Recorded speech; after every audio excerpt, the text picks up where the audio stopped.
Hello and welcome to the still titled Cooperative Game Chat. I am the Wiz. And I'm Zero. Zero. My God, man. How you been? A little busy with my new job. Okay, yeah. I imagine that. Imagine that.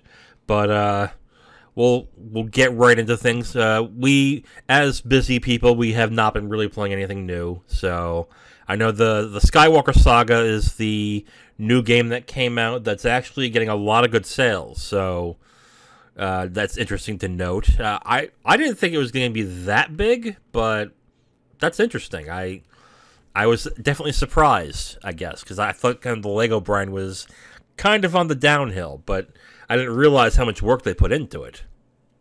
Yeah, apparently it was a real big one. So Yeah. But yeah, just a lot of work put into it, a lot of love put into it. Um, I I forget the name of the dev team behind the Lego games, but Is it from what Traveler's Tales? I think so. But yeah, just they always put a lot of love into whatever they work on. So definitely no surprise that the Skywalker Saga has just been getting just lots of praise for just being a solid release. All right. Okay. Well, since we haven't been playing it, we can't really talk about it. So why don't we just get into some news? And the news has been interesting, if not a little bit light. But oh, are you kidding me? Well, there goes the second story. God damn. Well, to be fair, we'll talk about it when we get to the second story. Yeah. Oh, fuck it. Let's just talk about it now.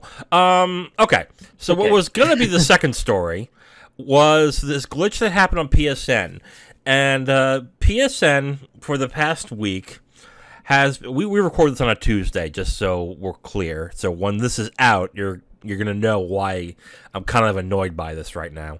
But PSN had a glitch where its old PS1 titles, specifically those, right? It wasn't the PS2 titles? Okay. I don't think it was PS2, but the reports were just kind of all over the place. Yeah. Because some people were saying PS3 games were affected as well. Some people had claimed Vita games were affected as well. There really wasn't, I guess, sort of a definite, but the common factor seems to be digital purchases that were PS1, possibly Vita, possibly PSP, possibly PS2, and some PS3 games from this giant mega thread about it. Yeah. So, But so what basically happened is people were trying to load up and play their old games on the PS3 and on the Vita, and what would come up was an error that it was expired. And the expiration date was 12/31/1969, which I think you mentioned this to me, Zero, when we discussed it, that this is clearly an error. This is not something that's done on purpose. yeah, so from what I understand, it's a Unix epic glitch. Epic spelled EPOCH. In this case, but supposedly that particular date is a placeholder date for an undefined date. So the speculation was that the PSN servers maybe had a database error, and instead of just going, hey, let's try to figure out when the last expiry date for this software was, it just defaulted to, I don't know when the expiration date is, so I'm just going to default back to an undefined date, and that undefined date just happens to be December 31st of 1969.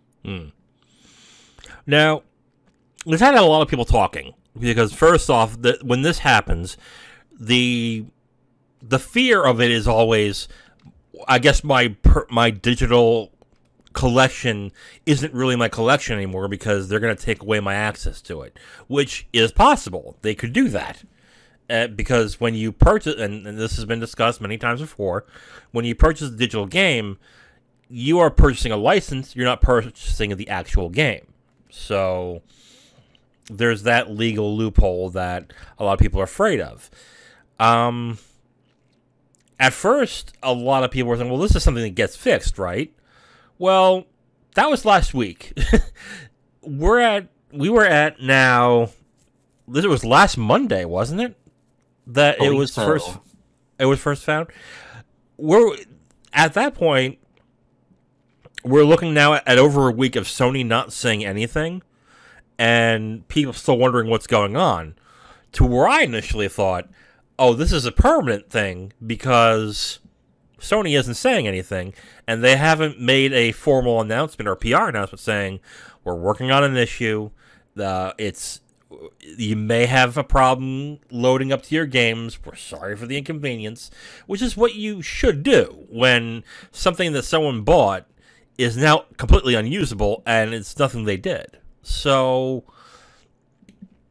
it's weird that now we're looking at a tweet from Christopher Foos from Foos TV saying that it's confirmed that a fix was pushed through. And it looks like Chrono Cross on Vita is working on after an update online. I don't understand why Sony didn't decide to say something and said, don't worry, this is an issue, we're working on it. To me, that screams poor customer service and poor PR. Because especially when these big gaming companies have always made assurances of, don't worry, your digital libraries are safe. We would never cheat you out of your library, and so on and so forth, Sony included. And then here we are with an issue that literally is causing people's libraries to disappear, and saying absolutely nothing. And then all of a sudden, as of an hour ago, some people were rebooting their titles and going, "Hey, actually, I can play my PS1 copy of Chrono Cross on my Vita, and it seems to be working. This is great." It's just one of those things. It's just like, Sony, why are you not telling your customers anything and just leaving them in the dark? You should at least say something, and something to the tune of, "Hey, we are aware. We're sorry. We're getting it fixed. Please be patient with us, and when the issue's fixed, just go ahead and say, hey, we're sorry we inconvenienced you. The issue's been fixed. Please go back to enjoying the video games that you had lost access to." But yeah, absolutely nothing. Just no PR announcement, no nothing. This is why it led to me thinking that this was a permanent thing. That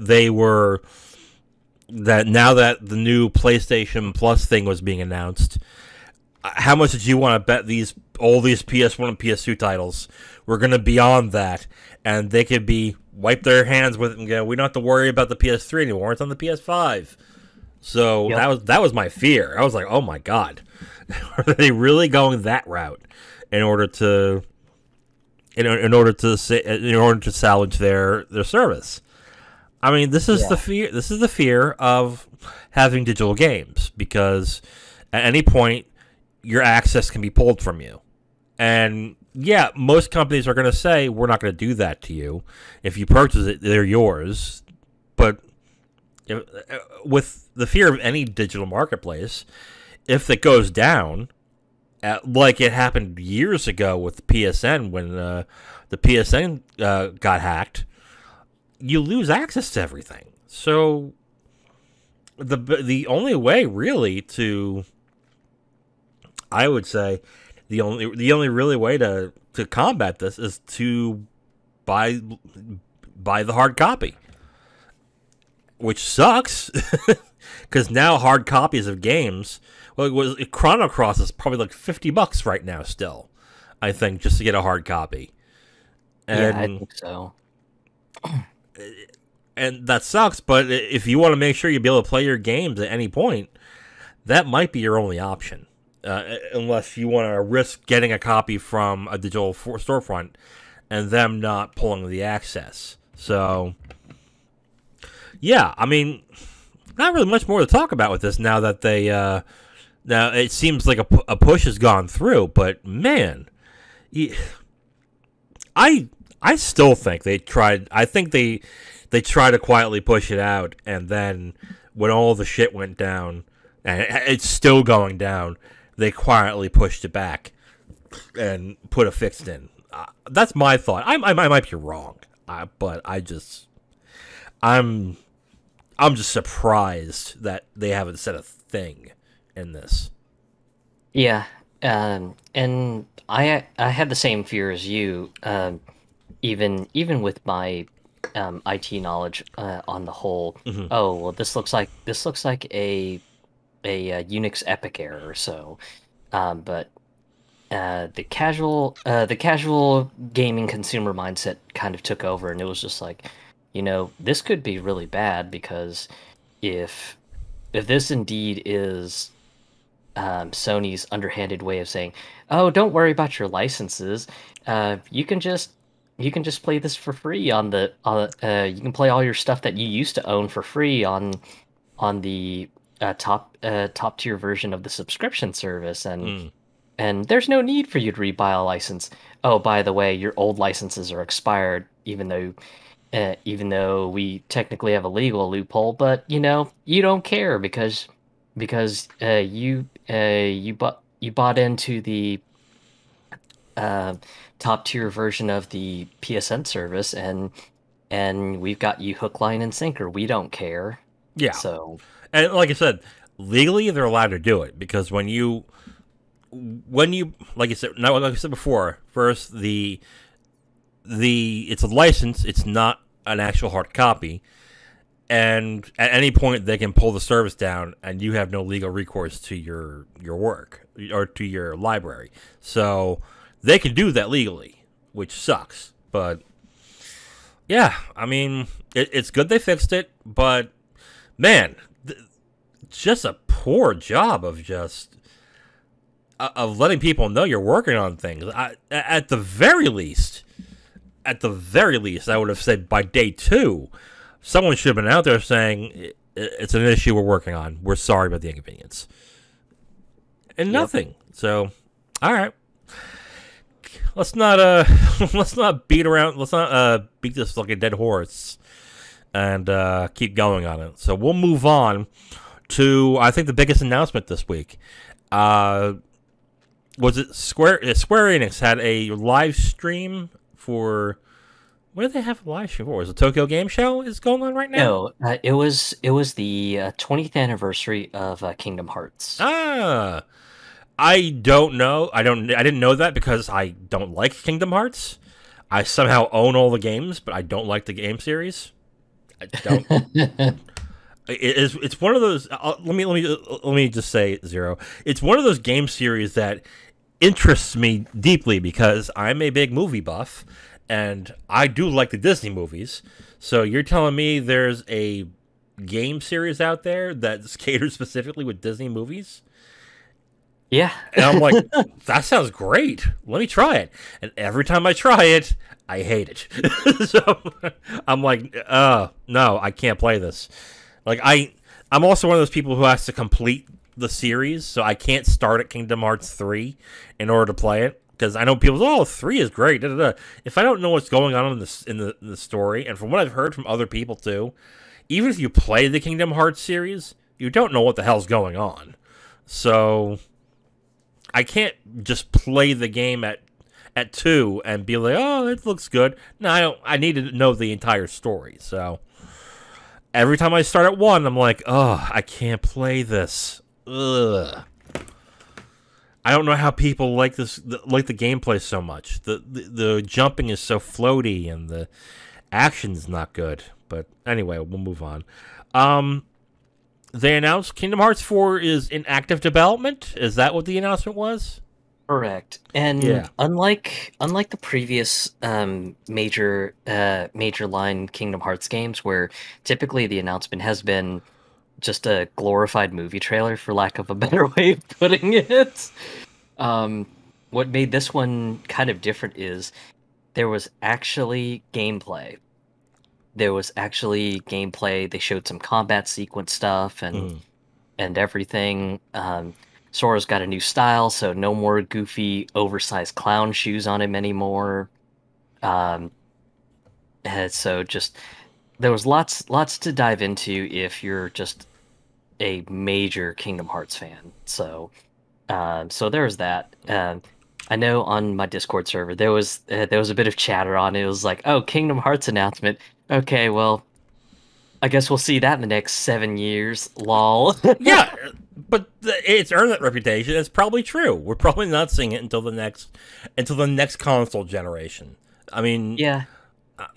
So my take is now that Square Enix is now doing development in Unreal Engine.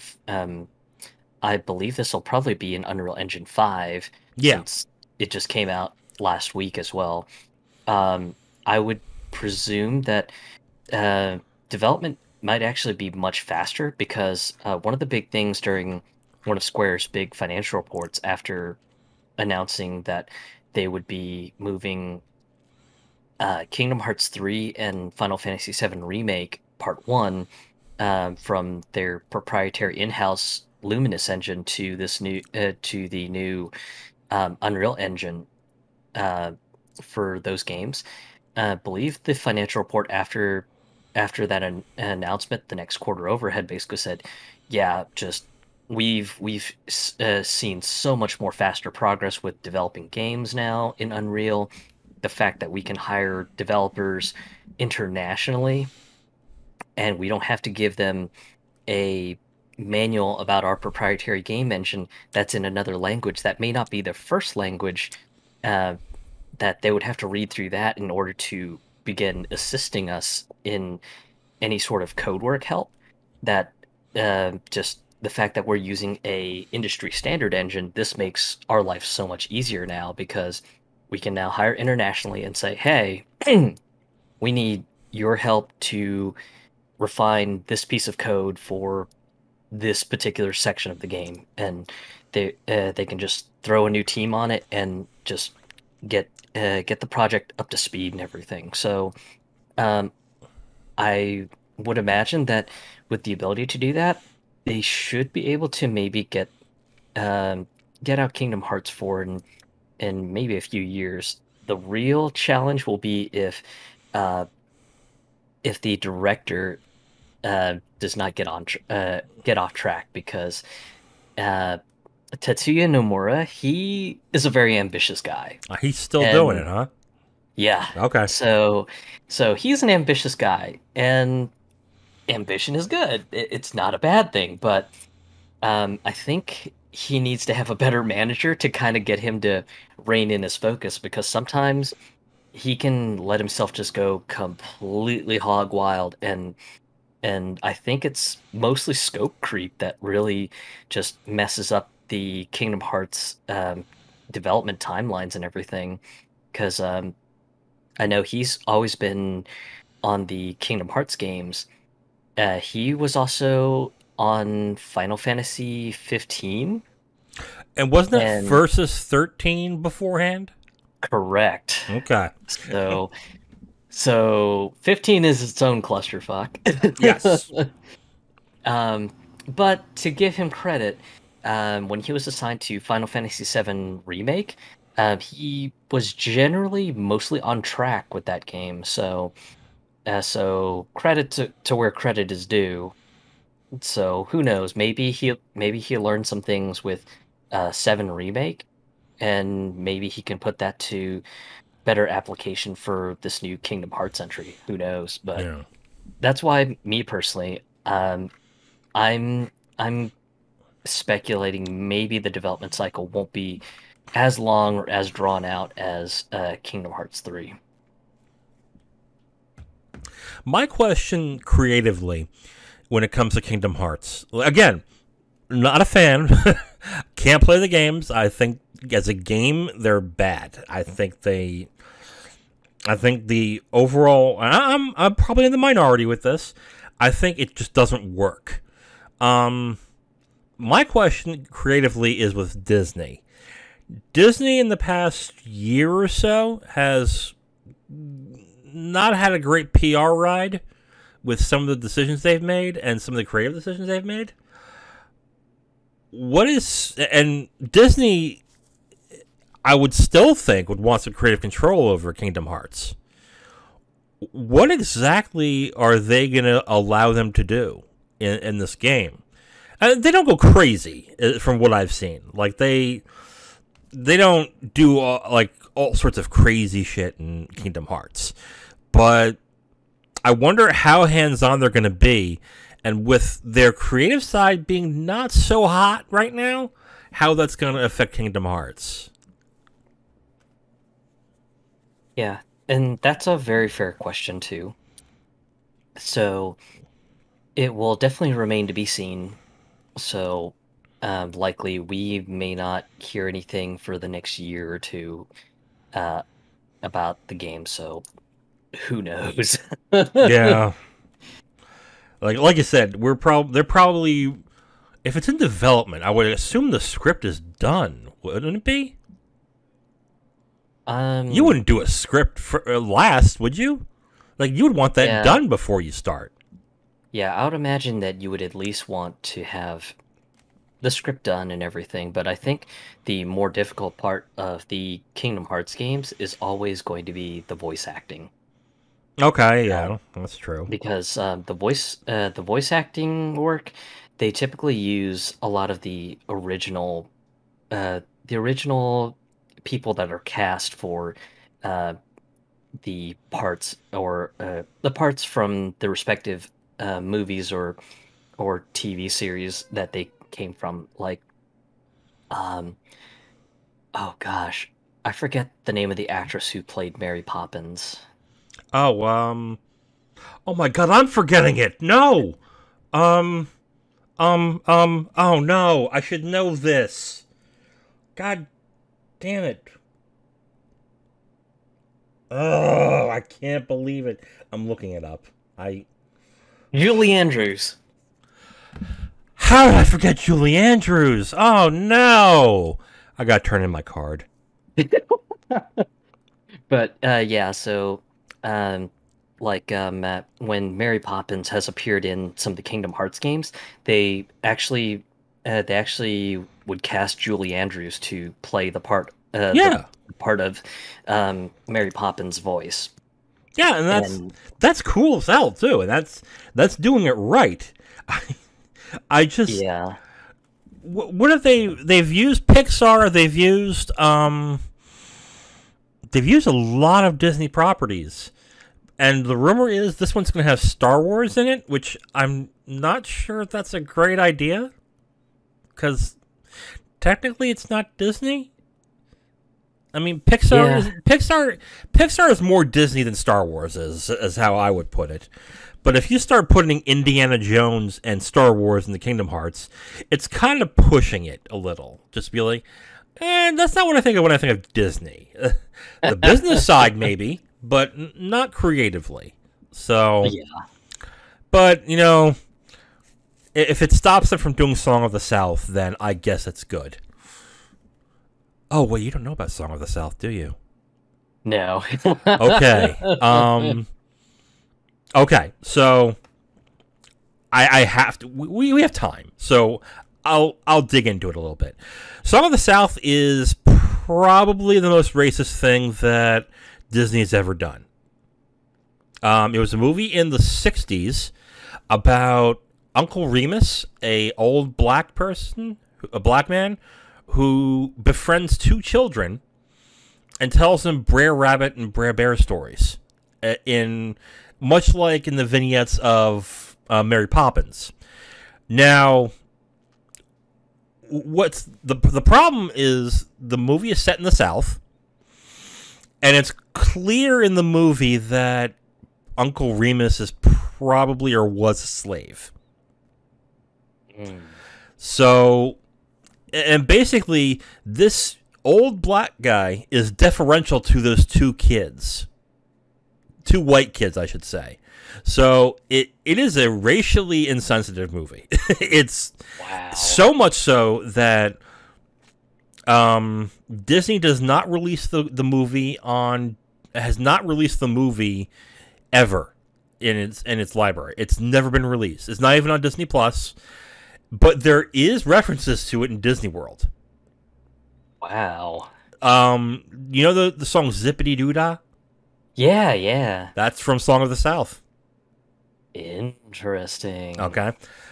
If you look at do it if you're ever interested, do a small deep dive on YouTube about it, and you will be shocked what they did in this movie. And it's one of those movies that if someone said, I have a copy of it, you want to watch it, I'm like, yeah, of course. I gotta see this, but I'm not gonna fight and see. I gotta see it, and I'm like, if you got it, sure. I'm not gonna be like, I have to see it. I'm like, no. It is probably, for people to say it's the worst movie that they've made would be, well, it is definitely the most insensitive movie they've ever made. But I don't think enough people have seen it to even say it's the worst movie. Is it the morally reprehensible movie? Yeah, it's pretty bad. But, yeah. As long as they're not putting Song of the South in Kingdom Hearts, I think I'm okay. Now, Yeah. if Brer Rabbit ends up, appear- if Brer Rabbit ends up in that, I would be like, oh no, oh no. Yeah, I was gonna say, if it hasn't appeared in Kingdom Hearts 1 and 2 and any of the side games, I think it's probably a safe bet that it's probably not gonna show up. It wasn't Kingdom Hearts wasn't it supposed to be a mix of Final Fantasy and Disney? They've kind of thrown out Final Fantasy, haven't they? Not really, because Sephiroth and Cloud usually appear. Um, Leon, aka Squall, appears. Yeah. Just you've got a lot of appearances by some of the Final Fantasy characters, but there's also the original Kingdom Hearts cast. So Yeah. Sora, Riku, and all of them. Oh wait, are you a fan of Kingdom Hearts? I am not a fan of it, but I Okay. am aware of it. Okay. All right. Much like you, I've had issues with trying to play the games, and for me, it's just I just don't vibe with it. I'll play maybe 2 or 3 hours, and I'll just be like, Yeah. I'm not vibing with it. Can't do it. Like I totally dig what they're trying to do, but after like you said, after 2 or 3 hours, I get the controls are so finicky that I'm like, no, I can't. This is not gonna work. But okay, Kingdom Hearts 4 was announced. Expect that in 2026, and you can probably bet on that because that's probably how long it's gonna take. I'd be surprised if in 2 years if it's ready, like that. Yeah, 2 years would be a little too soon. I would say maybe 2025 with them developing in Unreal Engine. Now, if Nomura-san just gets into this whole thing of building something and then just throwing it all in the garbage and restarting again, maybe 2026 might be in the cards. I I have to say, like, when the reason why I bought the the reason why I ended up buying these games is when they re-released it on PS4 or is it PS3. I thought they remastered it. I thought they improved on things, and when I played, I'm like, no, this is exactly like the PS2 version. So, fuck this, I'm not playing this. Well, the worst part is, so initially it was remastered on PS3, Mm-hmm. and then it was remastered again for PS4. Yes, and I fell for it again and bought it. Yeah, but the worst part was, initially, for the longest while, for the PS3 version, Kingdom Hearts 1 and 2 were affected by an FPS glitch, which would cause you to take more damage because the game was running at 60 FPS, unlike the original PS2's 30 FPS. So essentially, damage was double the rate because double the frame rate. And That's weird. people complained to high hell about it, and we're just like, dear God, Square, please do some QA testing because we're taking double damage here. some of these fights are borderline unfair unless you're just some sort of gamer savant who knows every single little tiny detail on how to just rip through these boss fights and stuff. And finally, I think it was towards towards the late end of the PS3 version's life, they finally put a fix out for it, and then that fix went forward to the PS4 version. Mm-hmm. And then sometime last year, when Xbox finally got the Kingdom Hearts 2.8 final mix or final cut edition, whatever Square calls it, they got basically the PS4 version. Yeah. Yeah, their naming sucks, by the way. Yes, it's so 358 over 2 convoluted. days? Come on. Dream drop distance? What are you doing? Ah. I wonder, is that a is that a are the bad titles an issue of localization, or is that just them saying no, it has to be this way? I'm like, oh god, stop. If it's Nomura, I presume it's just Nomura just being really out there. Yeah, all right. Okay, well, let's move on. We've gotten our gripes and we've learned a few things along the way. But let's move on to our final topic. Oh my god, this is going fast. Sony made an announcement a couple days ago that they are investing in Epic Games in the tune of $1 billion. Now, you'd find this interesting because why would Sony want to invest in Epic Games? Was it for their status in the PC gaming landscape? Is it because of their engine? Well, no, it's because of the Metaverse. And they are investing $1 billion into what Epic is doing in the Metaverse. Zero. What the fuck's the Metaverse? Oh God. I've been trying to Uh-oh. get a singular definition Uh-oh. on it, and everything that I've looked up, nobody can really come to an agreement on what the definition is. Um, you've got Mark Zuckerberg and of Meta and Facebook basically saying it'll be just this unique wonderland that you can meet and collaborate with your friends and coworkers online in virtual environments and um, do stuff like work out and virtually exercise and be in like virtual settings with your friends and just all sorts of really weird silliness. And then you've got another end where some people are just like, oh, well, it's gonna be like Web 3.0. It's gonna be an open landscape. You'll be able to do everything and that you can think of. It's not gonna be wholly owned by Facebook and this, that, and whatever's. So it's one of those things that nobody can really define, and I've been trying to find some sort of definition for it, and even I can't find really any definition for it. Yeah, like so many people are talking about this. Well, not so many people. So many businesses are investing in this. I forget what other companies are doing it to the tune of like 500 million or whatever. But so many businesses are. I'm just gonna Google it. Who's investing in the Metaverse? And let's just see how this goes. Okay, Microsoft, Meta, of course, Google, Nvidia, Unity Software, Shopify. They're still around. Roblox, which is essentially Roblox is essentially a metaverse unto its own. But anyway, Qualcomm is investing into the metaverse. Who else? That's like the top 8 on Google right now of big tech giants that are investing big in the metaverse. And I just sit here and and there's of course metaverse stocks, Metaverse, Meta, Unity, and it just seems like whatever I read about it, the more I read about it, the less I know because it seems so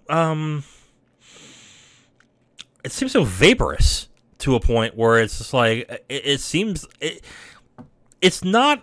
I don't think it's a scam right now because it doesn't have it's not material enough to claim it's a scam. Like, let's say God, what was that one console that was not the shit? The Phantom. There we go. It's not a Phantom. Okay, there's clearly some idea there, but I'm having a really hard time looking at this talk about the metaverse and taking it seriously and thinking this is going to change things. Because all it sounds like to me is a chat room. And we've had chat rooms in gaming for God knows how long. How is this going to be any different? Oh, I'm going to see the person that's in front of me because I'm going to use VR goggles? I don't like VR. So I'm not going to be in the metaverse then.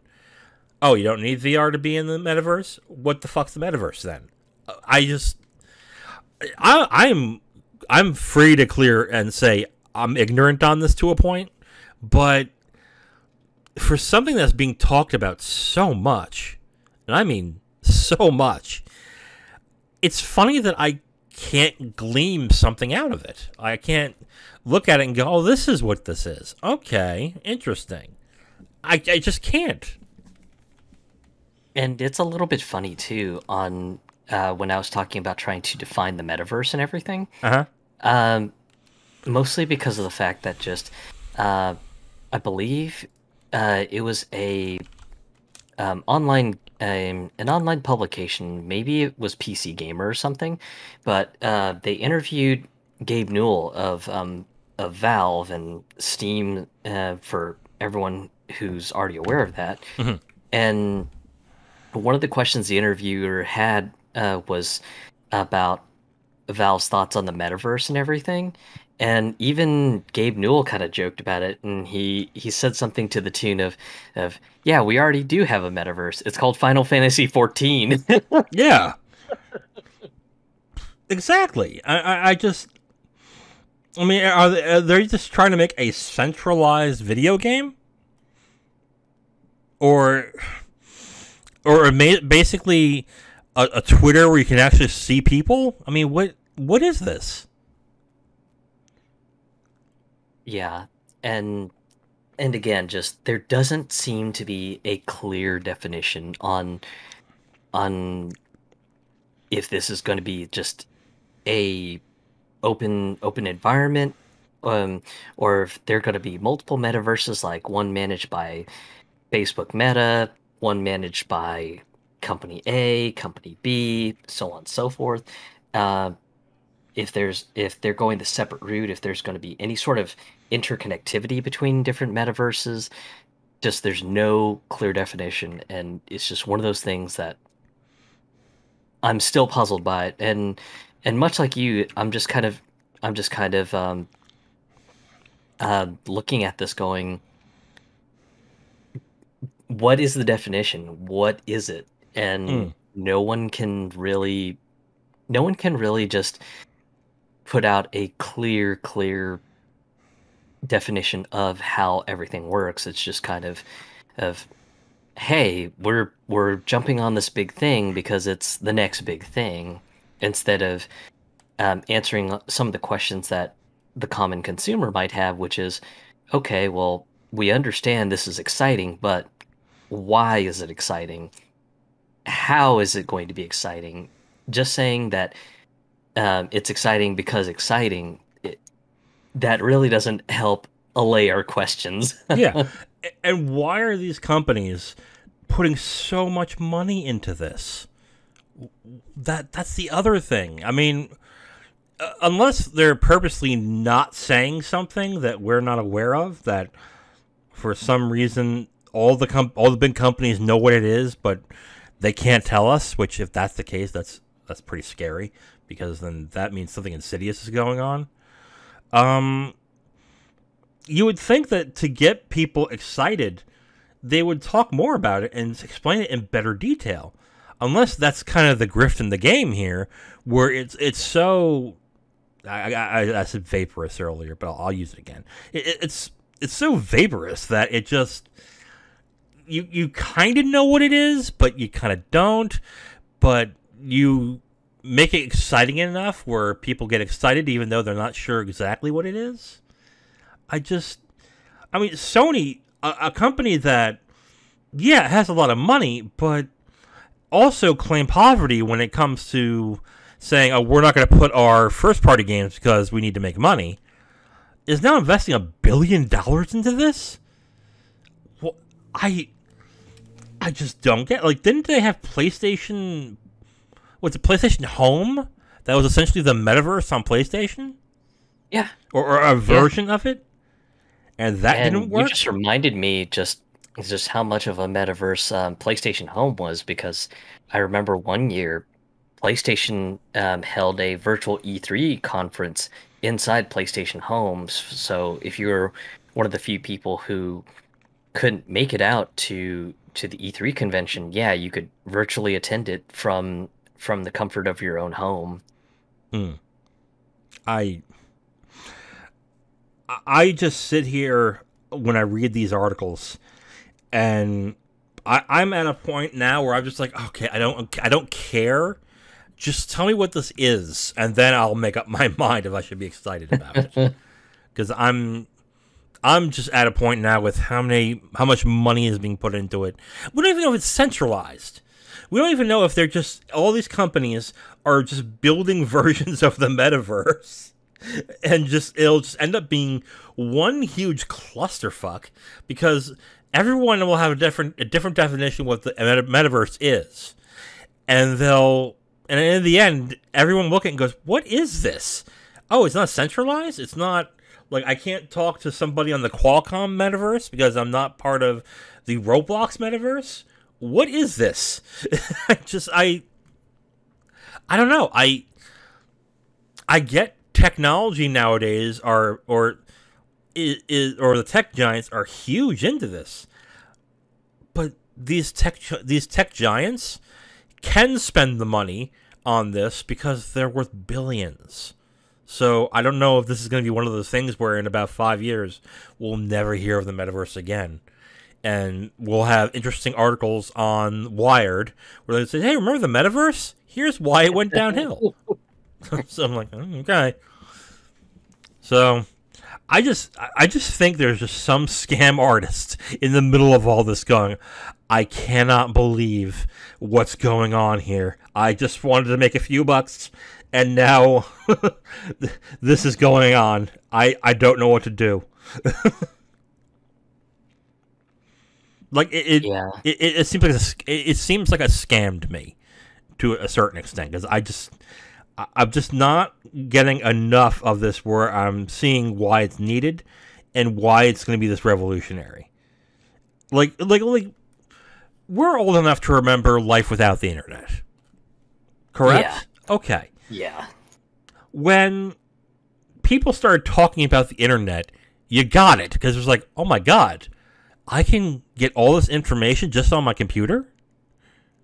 That was interesting, and that made sense. That's the point where you're like, oh my god, I need the internet. That's awesome. Why?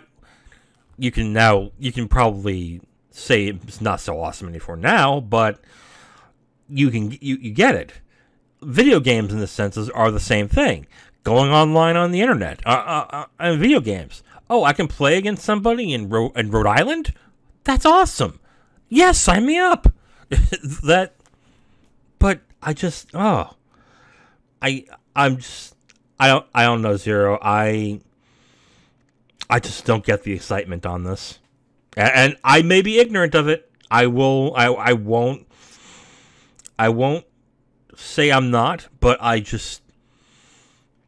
don't see the big deal. I unless there's something that even when Facebook turned into Meta and they had that cringe as hell announcement video. I sat there and was like, so it's VR chat? Why? Okay, why are we spending so much money on VR chat? I don't. All right. Yeah, I think really I have a lot of skepticism over the whole metaverse thing, especially with this whole piece, whether or not this is going to be federated and interchangeable with different metaverses, or if Facebook is making the metaverse to essentially replace Facebook and try to get everyone off of there and onto the metaverse, and then just that will be the next social network that is the in thing. So um, it's just one of those things that's really the only thing I can think of. Well, we got time. Let me ask you a quick question. What's your favorite Tom Cruise movie? Oh, goodness. Um, Corny as it is, Mm-hmm. probably, um, I want to say, uh, the, I think it's the second Mission Impossible movie where Really, the he's trying second to one? get the, where he's trying to like, get the biological virus weapon out of the lab, and it just goes completely to shit and everything. I I love the Mission Impossible movies. I think I'm a snob about movies, but I think the second one's the worst one of them, and which sucks because John Woo is a great director, and the fact that he directed the worst one makes me sad. I'd go Minority Report.